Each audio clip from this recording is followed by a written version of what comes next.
apparently spamming finally it's here and you missed this and you don't want to miss this and yes I agree with you and yes fax, F-A-X, as in the old, sending documents over the telephone line technology, and links to prayer videos or fake recipes that'll probably blow up in your face and burn your skin off under hundreds of videos, as a reply to all the top comments under every video on a popular channel is fine, because YouTube hasn't done anything about that. And apparently that guy with like 30 different fake accounts, all called names like Barry George or Andrew David or Michelle Sarah or James John or something, just random pairs of names pulled out of lists by a computer, having fake conversations with himself about fake experts with the same grammar errors, the same space comma, same bloody everything. Like, I invested $1,000 with expert James Marston 3 weeks ago, and now I'm making $25,000 a week on return on investment, so I've been able to retire. Really? Oh no, expert James Marston. Can you put me in touch with him? Yes, his availability is on WhatsApp, an arrow, and then a phone number. Yeah, they're fine. YouTube doesn't do anything about them. Maybe they've just, whoever it is, maybe he's, paying an annual license to scam. But can I post actual information? Can I hell as like? That's what I posted. That's what it says I posted. That's what, with me logged in, it looks as if I successfully posted. Click on a link, and open an incognito window. What do I get? That. 2 of those comments. The rest just disappeared. They won't be in my search history, in my comment history. There's no way to get back to them if I leave the tab. That text is just lost. It doesn't bother telling me. It doesn't say what's wrong with it. It doesn't say you can't post anything with this word in. It doesn't say there are too many digits here. It doesn't say there are too many % signs. It just doesn't bother posting the comments. So basically, anyway, this guy, should I be forced to get a vaccine? What about the risk of myocarditis? It could kill me. Yeah, bullshit, fuckwit. See, I kept the paperwork, came with the vaccine. It has the storage instructions, It tells me how to store vaccines should I happen to get a box of them delivered here for me to administer to all my friends and neighbours. Very useful information. It also includes information on side effects. You'll notice the list of side effects has more than 1 in 10, up to 1 in 10, up to 1 in 100, up to 1 in 1,000. And yeah, myocarditis is down there. It's listed as frequency not known because there isn't enough data available to estimate the frequency, because it happens that rarely. Yeah. Over 1 in 10 people get pain and swelling at the injection site. Yeah, somebody stuck a needle into you. You have pain at the location where it happened. Big surprise. Fever, perfectly normal part of it. It's supposed to trigger an immune response. Of course you're going to get fever. That's part of the immune response. I actually didn't that time. Had no side effects at all. It was great. Up to 1 in 10 people. Injection site redness. The horror. That place where something got stuck into you turned red. Yeah, that happens on a fairly frequent basis. Try gardening. Accidentally spike your arm on a rose thorn and see how red that turns. Even if you do scrub the cut with the scratch with hand sanitizer. Mat effect. Common side effects, mat affect. That's really bad. I should say may affect. No, may affect. It should say affect. But it definitely should say may, not mat. Up to 1 in 10 people, inject redness. Up to 1 in 100 people, enlarge lymph nodes. If you put your hand up across your throat and then lift thumb and index finger to just feel the points of your jaw and feel inwards from there, there may just be 2 little bumps there. And those 2 little bumps might, in up to 1% of people, be very slightly larger for a little while after the vaccination. Woo. Arm pain, right? Injection site itching in up to 1% of people. They actually list this as a side effect. Like, dude, big deal. excessive sweating, night sweats. How would you even know? I mean, you wake up in the morning and measure the humidity in your bedroom, or check the moisture content of the duvet cover. Rare side effects of 1,000. Temporary one-sided facial drooping. I should hope that's rare. That sounds kind of scary, but 1 in 1,000. But they weren't talking about that. They were talking about myocarditis, and that's down here in the so rare we don't know how often it happens. Lining outside the heat, pericarditis. Yeah, and that's one of the ones that let me post. The one that really badly needs editing, it let me post. Right. Then, of course, we have statistics of, the actual case fatality ratio. You can get this information. I haven't taken a screenshot of the website, but JHU has the information, mortality and map. They have 2 pages for it. Or you could grab it from Worldometers. And then we have information from AHA, which I probably should have actually credited. Then again, if it's not going to actually show up on anybody else's page, why would I bother typing it at all? Acute myocarditis.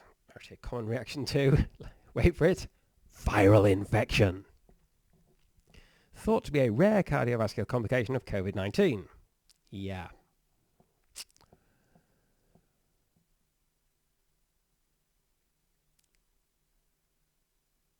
This is data on people who actually had COVID-19 and were suspected to have acute myocarditis as a direct result of having COVID-19. Well, no, actually. Sorry, that wasn't fair. And were expected to have myocarditis. Acute myocarditis. Not necessarily as a direct result of having COVID-19, but acute means it just happened rather than being chronic, which means it's an ongoing thing. So, quite a coincidence if it wasn't a result. And somebody somewhere is going to say, correlation doesn't prove causation. It could be the myocarditis causing COVID-19. Whoever says that is wrong. Right.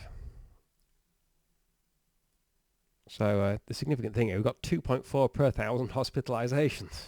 4.1 per 1,000 if you just go for possible. Which is rather higher than so low we can't even estimate it. That's up here in the up to 1 in 100 category there. So yeah, if you've gone, oh no, there's a tiny, tiny risk of myocarditis when you get vaccinated, I should avoid the vaccine.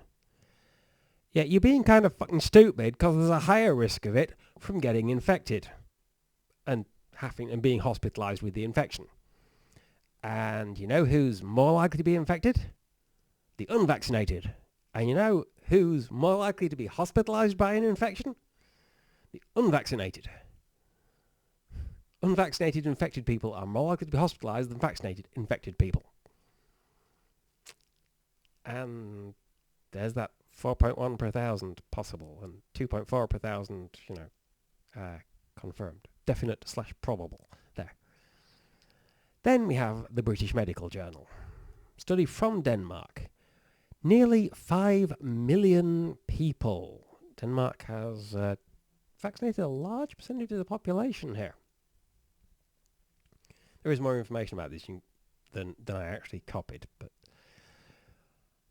all these numbers, the big one to look at would be the 3.92. I mean, if you really want to go through the whole thing, you can find a number of 10, but that is the upper limit of the confidence range for, I think it's male only in a particular age group for a particular vaccine. Overall numbers, we have 1.4 per 100,000 vaccinated individuals for this Pfizer-BioNTech thing, and 4.2 for Moderna. Right. Where it says that there's an adjusted hazard ratio, the thing is, that's people who had myocarditis. But some people have myocarditis anyway. Some people had myocarditis in 2018 and 2015 and 2011. So you can't just say, oh no, 4.2 per 100,000 vaccinated people have myocarditis. Yeah? Like 99,000 and some per vaccinated individuals have two thumbs. And a nose. It doesn't mean the vaccine caused you to grow a nose. So what you have to do is compare the prevalence of myocarditis among the people who have been vaccinated with the prevalence of myocarditis among people who haven't. The background rate in the population. Seeing as we've been studying this for a long time, you can just look at the average rate from 2000 to 2018 and compare the rate among the vaccinated people to that. And you get this 3.92. They are 3.92 times as likely to have myocarditis, which means they have 2.92 times the background rate more cases than the unvaccinated people. So 2.92 out of 3.92 times 4.2 per 100,000 presumably have myocarditis because of the vaccination. That Moderna vaccination, it's only a third as many with Pfizer-BioNTech. We get 3.13 cases per 100,000 people. Important point here, that's cases, it's not deaths. We'll come back to that. Right? There's another thing, this is only for 28 days, but if you look at the graphs that you can find of the risk, it is, within the next 28 days, and then the background. It's also only after the second vaccination that there is not a visible increase after the first one.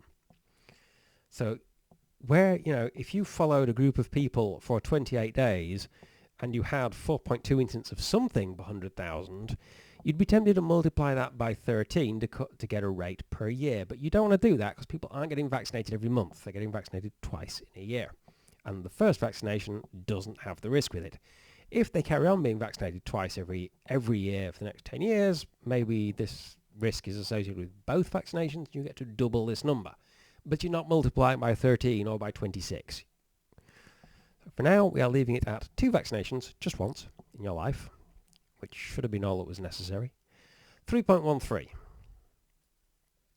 Right, Myocarditis Foundation happily tells us that worldwide we have 9.21, which might puzzle you, because if the rate among the vaccinated individuals was 4.2 per 100,000, and that is 3.92 times the background rate, you'd expect the background rate to be about 1 per 100,000, not most of 10.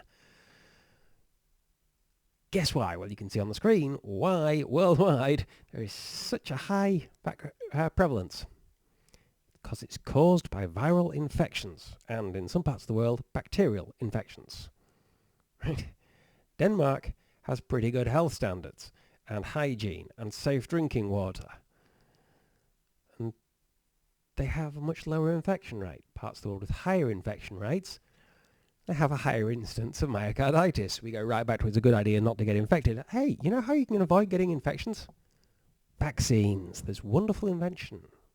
We get the name from the vaccinia virus, which causes cowpox, which is a much less dangerous disease than smallpox, and having been infected with cowpox makes you highly resistant to smallpox. So people would be, medical people went around and deliberately vaccinated people with vaccinia virus to save them from smallpox. How many people have died of smallpox in the last 50 years?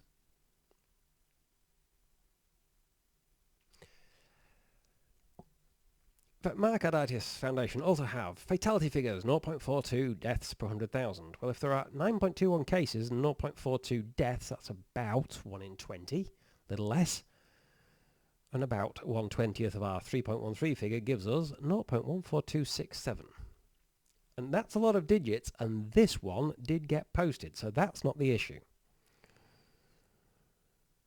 World Life Expectancy, all one word, .org. Is an organisation called World Life Expectancy. Gives you death tolls for all kinds of things. Interesting website. Kind of horrifying sometimes. You look at like HIV deaths in Lesotho. 777, I think it was at one point, per 100,000 people per year. Think about that for a while and, be appalled.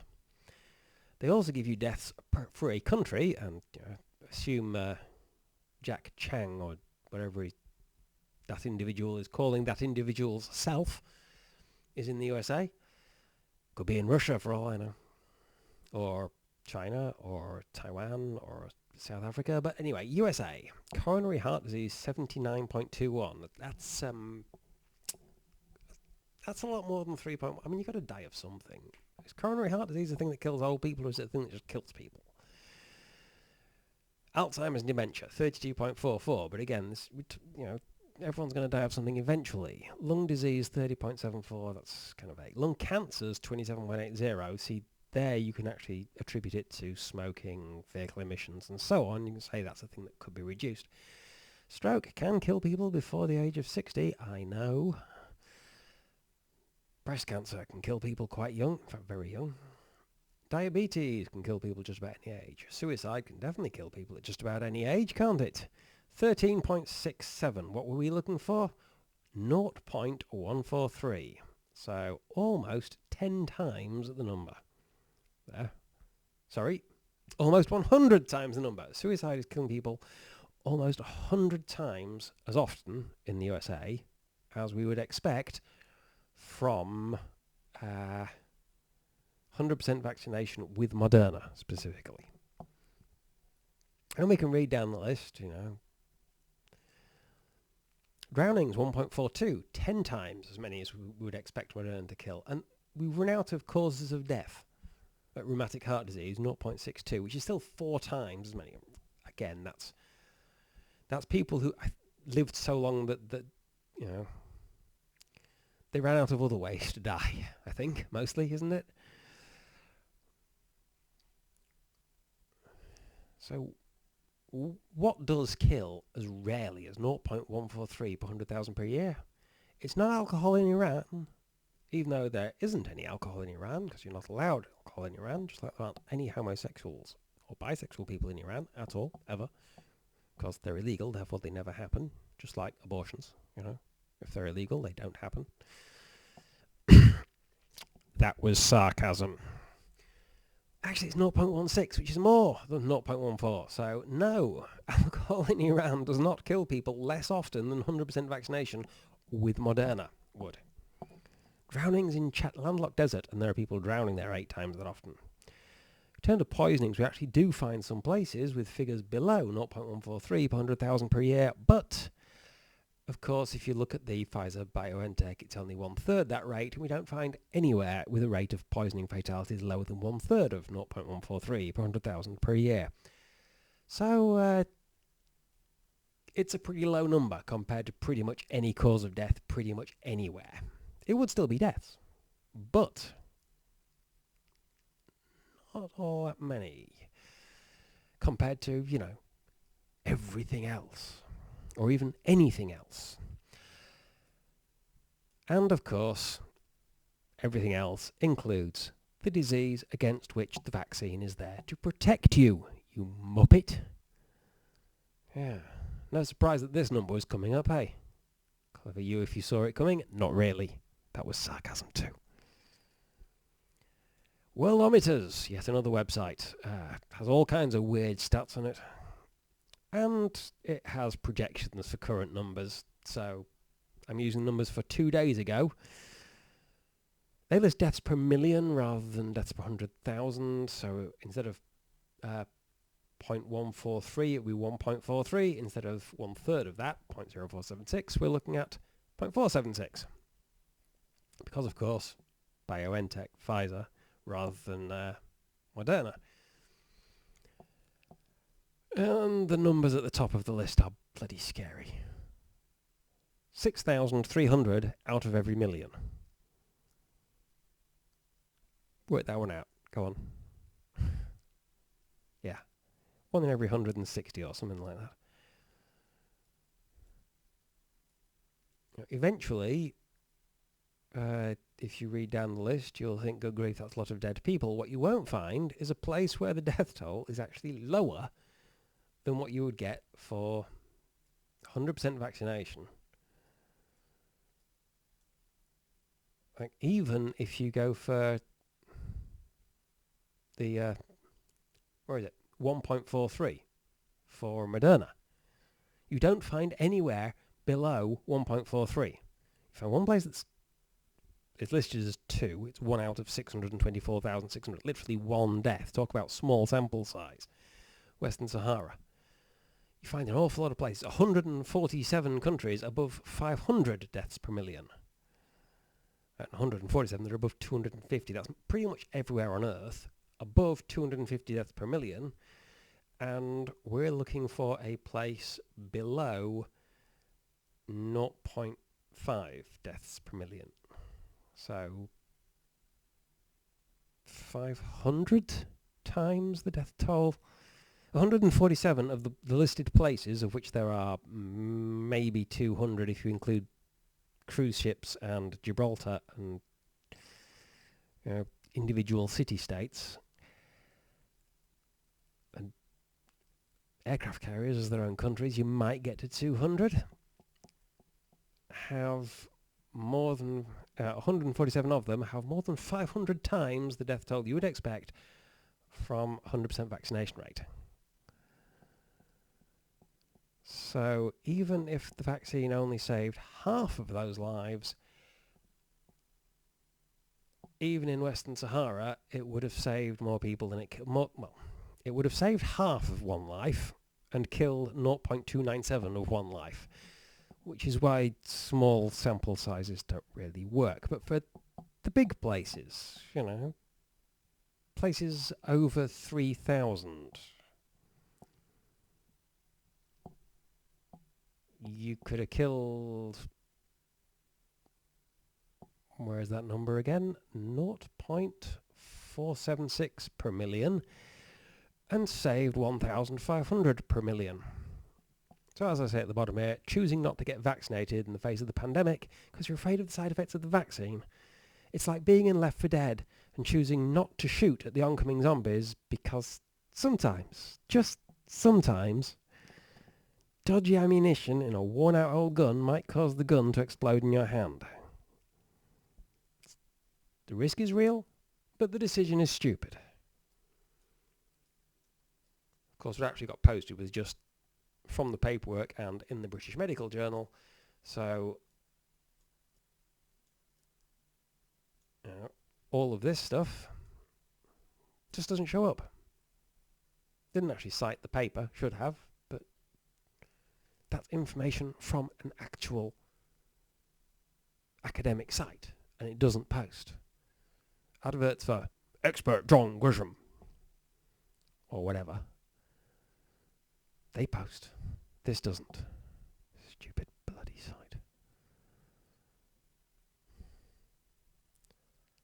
I guess I could try to summarize it without actually using any words somehow. What do you think stopped it posting? Any guesses? Was it the so worried part? Was it COVID-19? That doesn't mention it.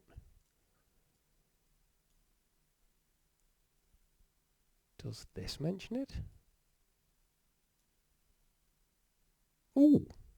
It could just be the name of the disease. Except this one didn't post either. Does this have it? Oh yeah, that does have it there. Maybe it's just the name of the disease that stopped it posting. Maybe I should try to post again and just leave out the actual thing I'm talking about. Call it the dreaded pathogen. Oh, it's not though, because that's SARS-CoV-2. It is the effect of the dreaded pathogen. Then maybe the comments will post. I'll try that. I hate this bullshit. It wouldn't have saved the comments for me, If I'd just clicked away and then come back tomorrow or an hour later and seen that they weren't there, they'd have been gone forever.